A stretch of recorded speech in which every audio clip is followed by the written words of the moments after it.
बरखा का दिनवा आई गयल जाड़ा महीनावा आए है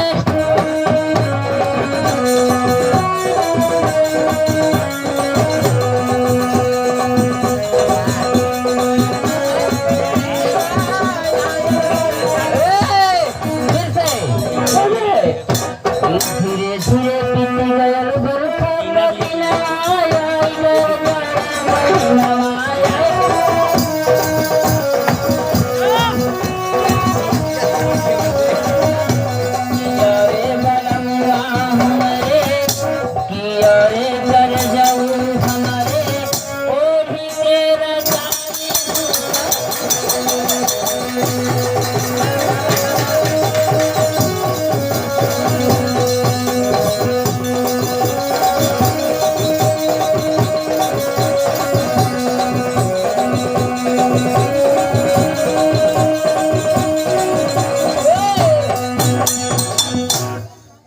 अब कहरवा लुप्त हो गई है, नहीं मिलेगा। तो हमारे मालिक की दी हुई गाना एक गाना सुनिएगा। कहना है इस गाने में बहुत रस है, समझिएगा, उसको सुनिएगा तब बताइएगा।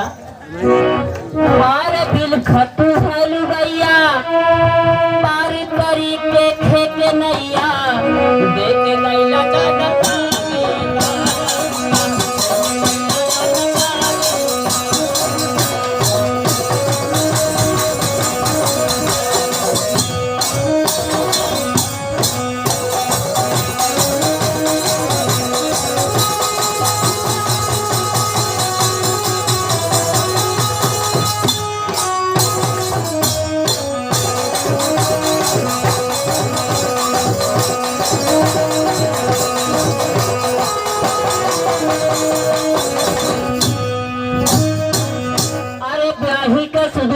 जाके छायो परदेश पिया जिसके संग में बेलमाए घर भेजे नहीं संदेश कलकत्ता चल कमाए चल जाता मौके यादव नहीं करते पुलवा पर ऐसे किके फुर्सत मिला कि ब्याही के खुद बिसरा के जाके छायो परदेश पिया जिसके संग में बेलमाए घर भेजे नहीं संदेश पिया बैठ द्वार के ऊपर रहिया ताका करूं हमें सफिया मांग झुराई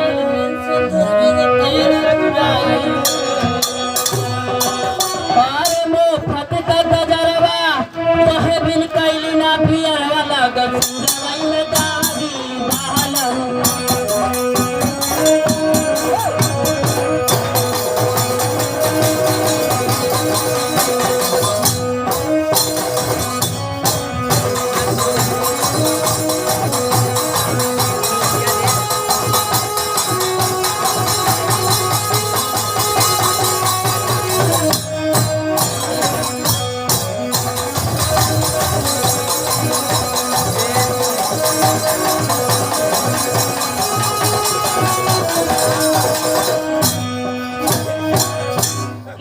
दिन ऐसी उठी जलन ससकती हूँ भार पिया बिना तुम्हारे पलंगों पर दे सकता कौन आराम पिया घर इस बीमारी भी रहीन का खो गई कदम पे काम पिया असनी रमोही भैया तू सपनों में ना देखैला का हो गई